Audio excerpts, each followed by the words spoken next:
નૈવ નૈવ તસ્ય કૃતેન અર્થઃ. પ્રત્યેક મનુષ્યને કંઈ ને કંઈ કરવાની પ્રવૃત્તિ હોય છે. જ્યાં સુધી આ પ્રવૃત્તિ કોઈ સાંસારિક વસ્તુની પ્રાપ્તિમાં હોય છે ત્યાં સુધી તેને પોતાને માટે કરવાનું શેષ રહે જ છે. પોતાને માટે કંઈ ને કંઈ મેળવવાની ઈચ્છાથી જ મનુષ્ય બંધાય છે. આ ઈચ્છાની નિવૃત્તિ માટે પણ કર્તવ્ય કર્મ કરવાની જરૂર છે. કર્મ બે પ્રકારે કરવામાં આવે છે, કામના પૂર્તિ માટે અને કામના નિવૃત્તિ માટે. સાધારણ મનુષ્યો કામના પૂર્તિ માટે કર્મ કરે છે, પણ નિષ્કામ સેવા યોગી કામના નિવૃત્તિ માટે કર્મ કરે છે. સિદ્ધ મહાપુરુષો લોક સંગ્રહ માટે કર્મ કરે છે. એટલા માટે કર્મયોગ અથવા નિષ્કામ સેવા યોગથી સિદ્ધ મહાપુરુષમાં કોઈ પણ કામના ન રહેવાને કારણે તેને કોઈ પણ કર્તવ્ય સાથે જરા પણ સંબંધ નથી રહેતો. તેના દ્વારા નિસ્વાર્થ ભાવથી સમસ્ત સૃષ્ટિના હિત માટે આપોઆપ કર્તવ્ય કર્મો થતા રહે છે. નિષ્કામ કર્મયોગ કે નિષ્કામ સેવા યોગથી સિદ્ધ થયેલ મહાપુરુષોનો કર્મ સાથે પોતાના વ્યક્તિગત સુખ આરામને માટે કોઈ સંબંધ નથી હોતો. એવા મહાપુરુષોનો એવો અનુભવ હોય છે કે પદાર્થ, શરીર, ઇન્દ્રિયો, અંતઃકરણ વગેરે કેવળ પરમાત્માના છે અને પરમાત્મા પાસેથી મળેલા છે. આથી તેમના દ્વારા પરમાત્માના રાજીપાના લાભમાં અથવા તેમના સાચા ભક્તોના લાભમાં જ વપરાવા જોઈએ, કોઈના વ્યક્તિગત લાભમાં નહીં. આથી તેમને કેવળ પરમાત્માના અથવા તેમના સાચા ભક્તો માટે જ કર્મ પુરુષાર્થ કરવાનો હોય છે, પોતાના વ્યક્તિગત સ્વાર્થ માટે નહીં. વ્યષ્ટિને માટે સમષ્ટિ હોઈ જ ન શકે. માણસ ભૂલ એ કરે છે કે સમષ્ટિના પદાર્થો વ્યક્તિગત લાભમાં ગોઠવી દે છે અથવા ગોઠવવા પ્રયત્ન કરે છે. આથી તેના અંતરમાં અશાંતિ ઊભી થાય છે. જો તે દેહ, ઇન્દ્રિયો, મન, બુદ્ધિ, પદાર્થ વગેરે સમષ્ટિ અર્થાત પરમાત્મા અને તેના ભક્તોને માટે ઉપયોગ કરે તો તેને પરમ શાંતિ પ્રાપ્ત થાય છે. નિષ્કામ સેવા કરનારની આ જ વિશેષતા છે કે પોતાને મળેલ યત્કિંચિત સામગ્રી પરમાત્માને માટે અને તેના સાચા ભક્તોને અર્થે ઉપયોગ કરે છે. તેથી જ તેનાથી આદર્શ કર્મો થાય છે. જે પોતાના સ્વાર્થમાં સામગ્રીને વાળવા પ્રયત્ન કરે છે તેનાથી કોઈ આદર્શરૂપ કર્મ થતું જ નથી. આ સિદ્ધાંત છે. કર્મયોગ નું ગીતામાં પ્રકરણ હાલે છે.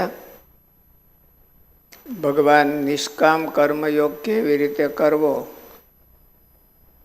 એ વસ્તુની થોડીક પાયાની સમજણ આપે છે. પોતાના સ્વાર્થ માટે આપણે જે કંઈ કર્મ કરીએ છીએ એ કર્મ રાગ વધારે છે. આપણે આપણી સુખાકારી માટે ધન કમાઈએ, સારા મકાન લઈએ, સારી ગાડી લઈએ અને આપણી ઈચ્છાઓ બધી પૂરી થાય તો એનાથી રાગ વધે છે, ઘટતો નથી. પણ રાગ ટાળવા માટે હોતે કર્મ કરવાનું હોય છે અને એ નિષ્કામ ભાવથી કરેલું કર્મ છે એ રાગનો નાશ કરે છે.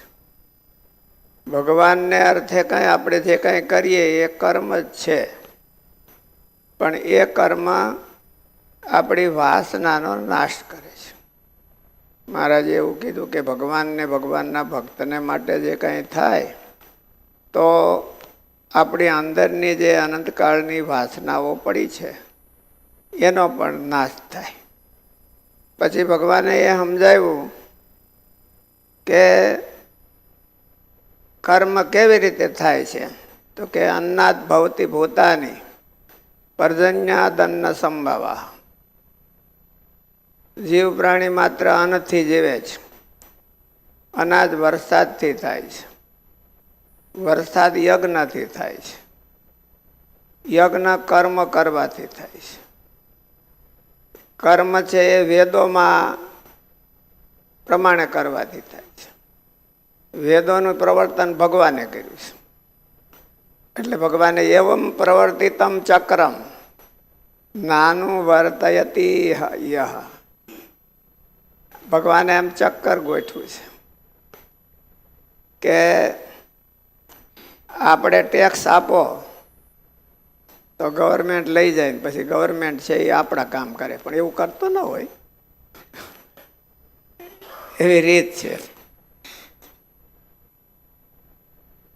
પ્રમાણિક રાજાઓ એવું કરતા.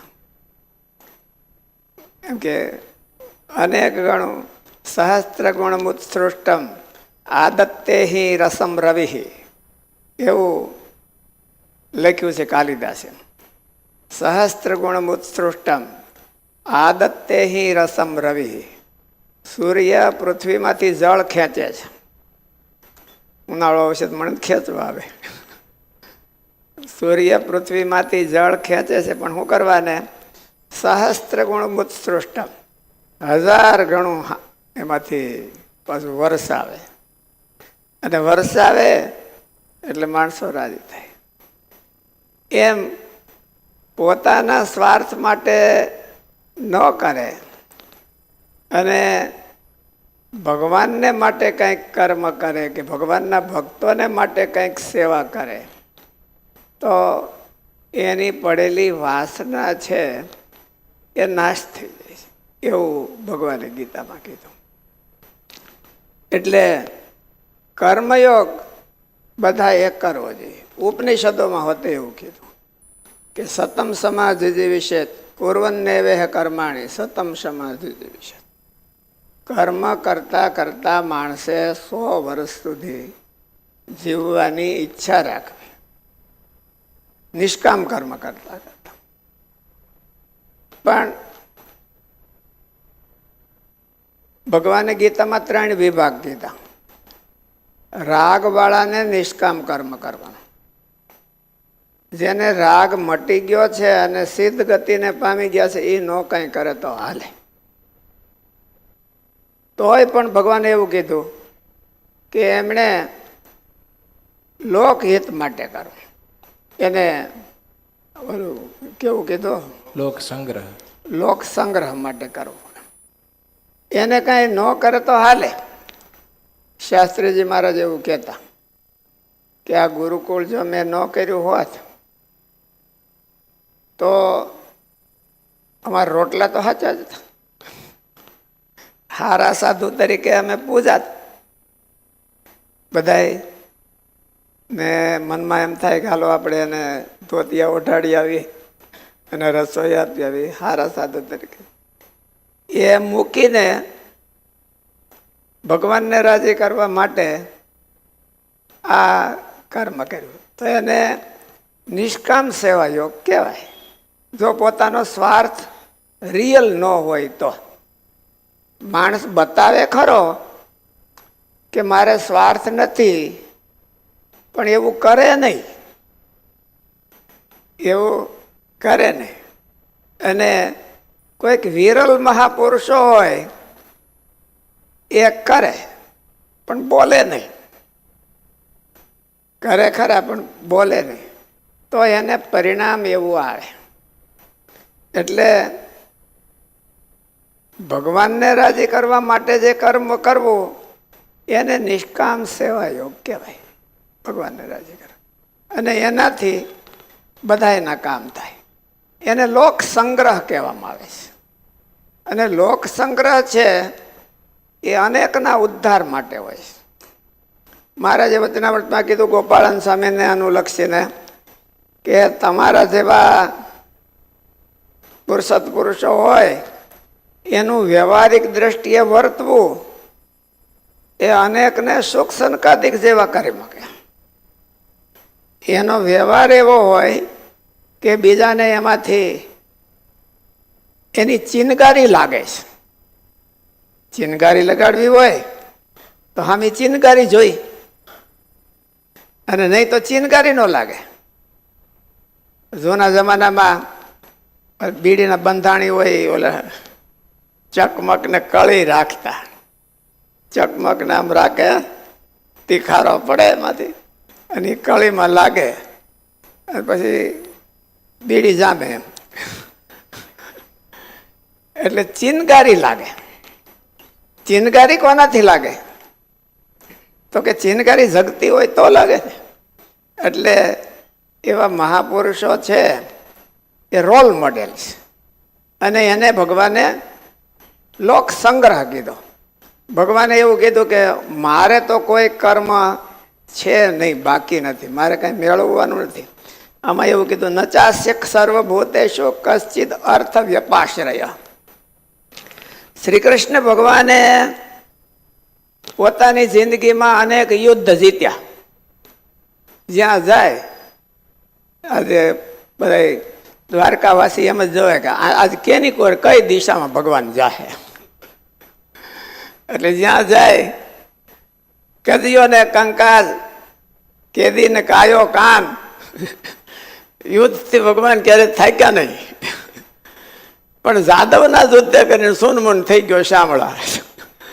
ઘરમાં લાગી ચિનગારી, એટલે પછી બસ પતી ગયો. એટલે ભગવાન એટલા બધા યુદ્ધ જીત્યા, પણ કોઈ જગ્યાએ ગાદીએ બેઠા નહીં. એને નિષ્કામ કર્મજ્ઞ કહેવાય. પરશુરામ ભગવાને 21 વખત પૃથ્વીને નક્ષત્રી કરી, પણ ગાદીએ ક્યાંય બેઠા નહીં કે આ ભાઈ હાલો બાકીને બીજાને બધાને આપી દીધું ને આટલું મારું. ગઈઢા પોતાની જીવાય રાખીએ ને કે એક કટકું જમીનનું રાખી લે, એમ ન રાખવું હોય તો રાખજો, અટાણના છોકરાઓ પાછા પાછા મુશ્કેલી છે. હમણાં એક મેં બહુ સરસ એક ઓલું વાંચ્યું હતું, એક કે ઓલા બહુ મોટા આ રેમંડ કંપની, આ દુનિયાની બહુ મોટા મોટી બીજી કંપનીઓને હંફાવતી હતી. એ રેમંડ કંપનીના માલિક, અને એણે બધી બહુ જમાવટ બધી કરી, પણ એક ભૂલ કરી નાખી. છોકરાને બધું આપી દીધું. એટલે છોકરા બધું હરખું લઈ અને પછી એને ઘરેથી બહાર કાઢી મૂક્યા, અને ભાડાના મકાનમાં રહેતા. હમણાં થોડાક દી પહેલા ગયા. એટલે એવી ભૂલ ન કરવી, એ થોડીક રાખી મૂકવું. પણ ગીતામાં તો ભગવાન કીધું કે રાખવું નહીં, પોતાના માટે કાંઈ ન રાખવું. પોતાના માટે ભગવાનને અર્થે કરે, આ તો બધો વ્યવહાર હતો એટલે એને એમાં હાલે. પણ ભગવાનને અર્થે કરે એને ભગવાન ધ્યાન રાખે છે. એનું કોઈ દી એને, શાસ્ત્રીજી મહારાજ એવું કહેતા કે અમારી હુંડી છે એ કોઈ દી મહારાજે પાછી નથી કાઢી, અને એટલું થયું તો કોઈ દી હાયલું છે એમ. એ નિષ્કામ ભાવે અને કેવળ ભગવાનને રાજી કરવા માટે કરતા હોય, એટલા માટે એમ થાય.